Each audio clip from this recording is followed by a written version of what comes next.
Fala pessoal, tudo bem com vocês?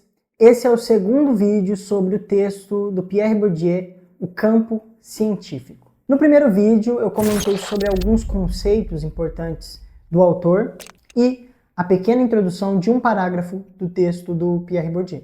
Nesse vídeo nós vamos falar sobre os dois primeiros tópicos do texto do Pierre Bourdieu. O primeiro tópico é a luta pelo monopólio da competência científica. E o autor começa o texto dizendo o seguinte: o campo científico, enquanto sistema de relações objetivas entre posições adquiridas em lutas anteriores, é um lugar, o espaço de jogo de uma luta concorrencial. Então, aqui a gente retoma o que a gente começou a falar no primeiro vídeo sobre o texto. Para o Bourdieu, é muito importante fazer uma sociologia da ciência compreendendo o espaço científico como um campo. E um campo aqui de disputas, de lutas, de relações entre as posições. E aí, o que vai ser muito importante entendermos aqui é que o que está no centro dessa luta é a autoridade científica, é o monopólio científico. Ou seja, é uma disputa constante pela legitimidade de falar. Então, todo mundo que está no campo científico está sempre disputando para conseguir uma quantidade de capital, uma quantidade de nome, uma quantidade de títulos, para a gente começar a deixar mais material aqui esses conceitos. A gente sempre está em busca dessas qualificações que são formas de capital para que cada vez mais a gente tenha autoridade, para que cada vez mais a gente tenha legitimidade na nossa fala.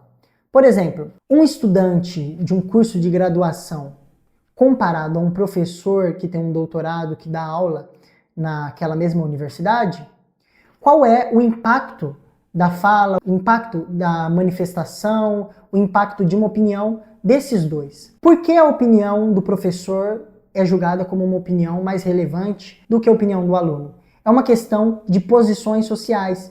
E nesse campo científico, desde o momento que esse aluno da graduação entra, e ele quer participar do campo científico, ele vai buscar a todo momento construir um capital que possa dá-lo legitimidade na fala. O Bourdieu vai falar que é importante já entender dessa forma as coisas, porque isso vai nos dar a capacidade de olhar para o campo científico como um espaço específico de relações específicas. Daí em diante no texto, o Bourdieu ele vai começar a falar que no campo científico nós podemos dividir em dois espaços, como usualmente as pessoas analisam. Uma parte teórica e uma parte política, ou seja, uma parte de relações entre as pessoas e uma parte teórica do que é produzido, do que é construído cientificamente. O Bourdieu vai dizer o seguinte: a gente não pode fazer uma análise política do campo científico ignorando a parte teórica. E a gente não pode fazer uma análise teórica ignorando as relações políticas, porque o campo científico ele relaciona essas duas coisas. Então ele vai dizer que não há escolha científica que não seja uma estratégia política em busca dessa legitimidade. Então tudo o que é feito no campo científico parte dessa premissa, que as pessoas estão buscando esse capital científico. Então a gente já está pegando os conceitos do vídeo anterior. A gente está num campo de relações específicas de disputa por um capital. Qual é esse capital? O capital científico, a busca por monopólio, a busca pela autoridade, autorização de fala, ou como ele diz, a busca pela legitimidade de fala. E todo esse ambiente social vai fazer com que até mesmo as ações teóricas estejam pautadas em estratégias políticas, estratégias de busca de capital. Então eu escrevo um artigo já pensando numa certa revista, já pensando num certo espaço que vai me dar determinada quantidade de capital. Então tudo isso faz com que as ações dos indivíduos, as ações das pessoas que estão nesse campo, elas sejam movidas pelo próprio campo. Nesse momento, Bourdieu vai até dizer que é artificial a divisão que se cria entre interesses intrínsecos e extrínsecos, que seria essa divisão entre o que eu quero pesquisar, porque eu gosto, e o que as pessoas querem. A gente sempre está sendo movido pelo que o campo está impondo sobre nós. Nesse momento ele dá até uma cutucadinha na filosofia idealista, dizendo que a gente não pode cair nessa pegadinha de achar que a ciência ela tem uma capacidade imanente de construir conhecimento. Não, esse conhecimento ele parte das pessoas e as pessoas estão se relacionando. E essas relações são fundamentais para que a gente compreenda o que é produzido pelo campo. Ele vai dizer o seguinte: uma autêntica ciência da ciência só pode constituir-se com a condição de recusar radicalmente a oposição abstrata entre uma análise imanente ou interna, que caberia mais propriamente à epistemologia e que restituiria a lógica segundo a qual a ciência engendra seus próprios problemas, e uma análise externa que relacionaria esses problemas às condições sociais de seu aparecimento. Ou seja, epistemologia é uma área da ciência que estuda a nossa capacidade de chegar ao conhecimento, os nossos limites de conhecimento. Então ele está dizendo aqui, a sociologia da ciência ela não é epistemologia, ela não está discutindo o conhecimento, a estrutura do conhecimento, os limites desse conhecimento em si. Ela está discutindo exatamente a relação desse conhecimento com o social, a relação que a gente tem do que é produzido cientificamente com as relações sociais do campo científico. E aqui, para finalizar, na página 5, ele diz: não há escolha científica que não seja uma estratégia política de investimento objetivamente orientada para a maximização do lucro propriamente científico, isso é, a obtenção do reconhecimento dos pares concorrentes.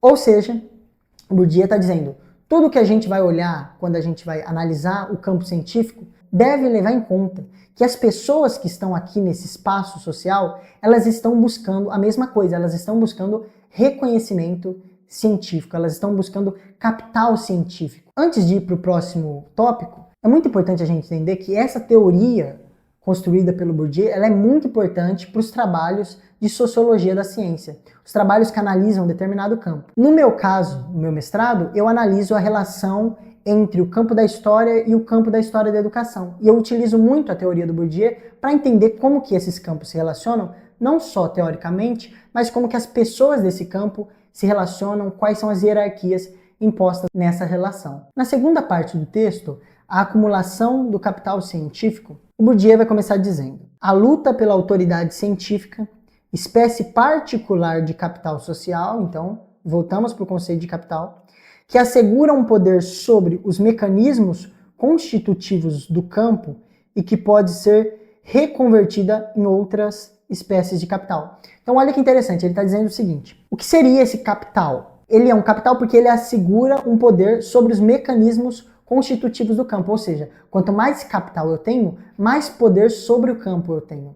Essa é a questão posta por Bourdieu. Então as pessoas que têm mais capital científico são as pessoas que estão comandando esse campo, porque quanto mais capital eu tenho, mais capacidade de fala, mais autoridade política eu tenho para impor ou para dominar esse campo. E além disso, a gente pode entender como um capital porque ele pode ser trocado. Por exemplo, um grande doutor em uma área específica, quando ele vai para a sociedade, esse doutorado dele, essa moral que ele tem, vamos dizer assim, ela não é valorizada da mesma forma que no campo científico. Mas ela cria um valor. Então, se ele vai para a política, ele pode usar isso como um argumento, ele pode usar isso como um capital.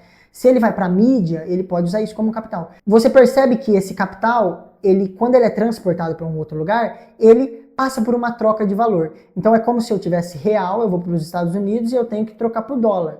E aí isso passa, essa moeda tem que ser convertida. O capital aqui, ele vai dizer, a gente está falando de capital científico exatamente por isso. Quando eu pego esse capital que eu construí e levo para outro lugar, eu consigo fazer essa troca. Mas aí essa troca ela vai passar por atualizações de valores, vamos dizer assim. Outra coisa interessante que ele vai dizer aqui também, no mesmo parágrafo, é: os produtores tendem, quanto maior for a autonomia do campo, a só ter como possíveis clientes seus próprios concorrentes. Então, quando a gente fala de um campo científico, diferente de outros campos, quem é o consumidor daquele conteúdo produzido são os concorrentes. Então vamos exemplificar. Eu sou um doutor em biologia. Os outros doutores em biologia, eles são concorrentes, porque eles estão buscando a mesma coisa que eu, o capital científico. Porém, o que eu vou produzir para conseguir o capital vai ser consumido por essas pessoas que também vão produzir coisas para conseguir o capital. Então, quem é o consumidor também é meu concorrente. Essa é uma coisa muito específica e particular do campo científico que deve ser levada em conta. Então essa relação que as pessoas no campo da ciência têm com os seus concorrentes, ela é muito relevante. Assim como a relação com os seus antecessores. Então, no campo científico, sempre que eu vou dizer algo, eu não posso ignorar ou eu não posso superar totalmente quem veio antes de mim. Eu tenho que sempre construir a partir de algo que já foi construído. Então existe um desafio constante de inovar, só que de utilizar toda a tradição que já foi construída naquele campo. Então todas as ações que a gente toma no campo científico, elas têm que seguir essas determinadas regras que o campo impõe sobre ele mesmo. Na página 7, outro ponto muito específico aqui, ele vai dizer o seguinte: existe assim a cada momento uma hierarquia social dos campos científicos. Então o que ele está dizendo aqui é muito importante, até para a minha pesquisa, que é entre os campos científicos. Então cada vez o campo científico foi se tornando mais autônomo e ele, dentro dele, foi criando subcampos, como a gente chama.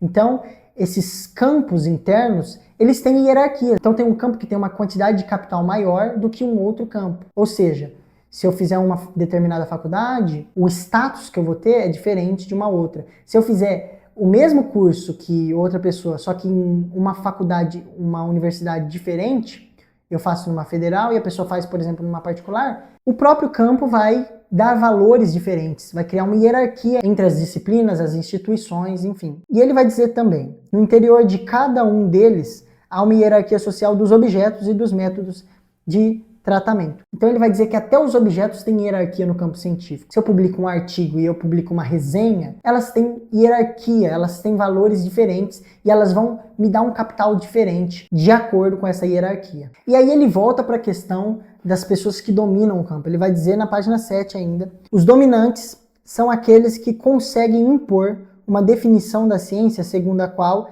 a realização mais perfeita consiste em ter, ser e fazer aquilo que eles têm, são e fazem. Então, no campo científico, a gente sempre está tentando chegar no topo para impor uma noção de ciência, de um fazer científico que é o nosso fazer científico. Então a gente tenta ocupar um espaço e reafirmar a nossa noção de ciência. Então ele está dizendo que esse capital é uma autoridade científica. E é, aliás, um capital porque ele vai dizer aqui que pode ser acumulado. Então, assim como o dinheiro, para a gente falar de uma forma mais fácil, pode ser acumulado, ele pode ser transmitido e até mesmo, em certas ocasiões, reconvertido em outras espécies. É aquilo que eu já falei de fazer essa troca de campo para campo. Por fim, o que ele está dizendo aqui é que no campo científico todo mundo está buscando uma coisa só, que é a busca de fazer o seu nome. Então, quando tem uma descoberta, eu quero ser o primeiro a ter feito a descoberta, porque se eu fiz a descoberta depois de alguém, mesmo que seja 3, 4 dias depois,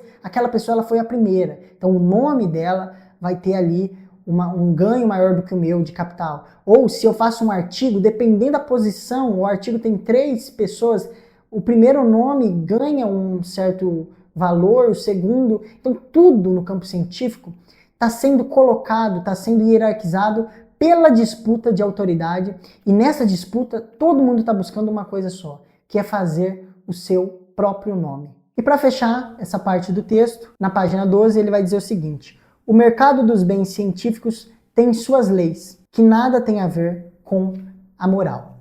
Espero que você tenha gostado desse vídeo, não esqueça de se inscrever no canal e assistir o próximo vídeo para dar continuidade nessa leitura de um texto tão importante, de um autor tão relevante para o campo da sociologia. Até a próxima!